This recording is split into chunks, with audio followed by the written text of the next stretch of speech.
Ang pag-ibig ng Diyos ay ibinuhos sa ating mga puso. Mabiyayang araw ng Linggo Kapanalig, dakilang kapistahan po ngayon ng tatlong persona sa isang Diyos, Ama, Anak at Espiritu Santo.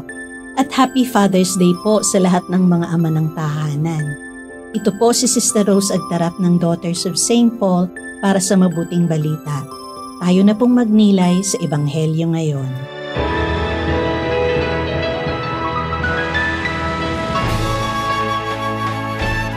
Sinabi ni Jesus sa kanyang mga alagad, "Marami pa sana akong sasabihin sa inyo.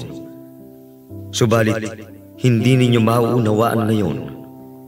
Darating naman siya, ang Espiritu ng katotohanan, at maghahatid sa inyo sa buong katotohanan. Wala na siyang sasabihin mula sa ganang sarili, kundi ang lahat niyang maririnig ang kanyang bibigkasin, at mga bagay na darating ang ibabalita niya sa inyo. Ibabalita niya sa inyo ang tatanggapin niya mula sa akin, at sa gayon niya ko luluwalhatiin. Ang tanang sa Ama ay akin. Dahilan dito, kaya ko sinabing, mula sa akin siya tatanggap at magbabalita sa inyo."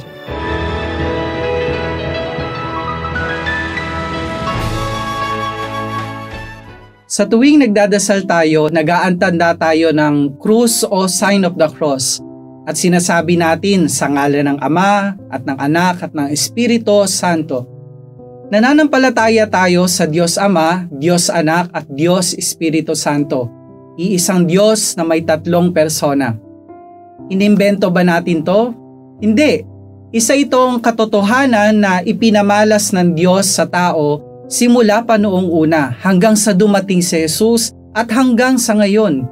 Siya ay Diyos Ama, ang manlilikha, Diyos Anak, ang manliligtas, Diyos Espiritu Santo, ang pumapatnubay sa atin. Kung tutuusin, ang Diyos ay kompleto na sa kanyang sarili. Hindi naman niya tayo kailangan. Pwede naman na doon na lang siya sa langit at walang pakialam sa atin. At pwede namang hindi na lang niya tayo nilikha, di sana wala siyang problema ngayon dahil mga pasaway tayong mga tao. Pero hindi madamot ang Diyos. Siya ay pag-ibig. Kaya kahit na naging pasaway tayo sa Kanya at naging makasalanan, hinangad niya pa rin na bumaba at makasama tayo sa persona ng Kanyang anak na si Jesus, at sa sobrang pagmamahal niya sa atin, nagawa pa niyang ialay ang Kanyang sarili sa krus. At nang muling mabuhay si Jesus, pwede naman na iwan na lang niya tayo at pabayaan. Pero ano ang ginawa niya? Matapos siyang umakyat sa langit, iniwan niya sa atin ang persona ng Espiritu Santo, na siyang nagiging patnubay natin hanggang sa ngayon at magpakailanman. Sa tatlong persona, nais ng Diyos na matanto natin kung gaano niya tayo kamahal sa kabila ng ating mga kasalanan. Nakikilala natin ang Diyos sa Kanyang pagmamahal sa atin bilang Ama natin, bilang kapatid natin kay Kristo, at bilang patnubay natin. At sa pagmamahal, binubuo niya tayo bilang isang pamilya, isang simbahan. Manalangin tayo. Panginoon, salamat po sa pakikibahagi sa amin sa pag-ibig. Amen. Mga kapanalig, maraming salamat po sa inyong suporta sa aming misyon.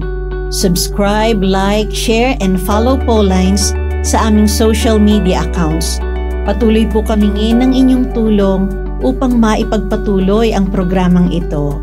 Maaari po ninyong ipadala ang inyong love offerings at donasyon sa aming donations channels. Makakaasa po kayo na kasamang lagi ang inyong mga intensyon at kahilingan sa aming panalangin araw-araw.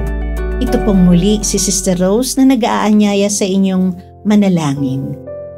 Panginoon, maraming salamat po sa kaloob mong panibagong araw para mahalin ka at ang aming kapwa.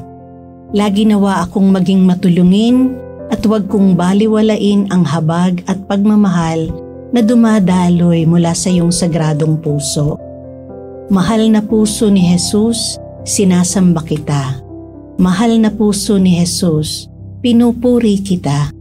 Mahal na puso ni Jesus, pinasasalamatan kita. Mahal na puso ni Jesus, minamahal kita. Amen. We are here to provide a new way of communicating and proclaiming the gospel.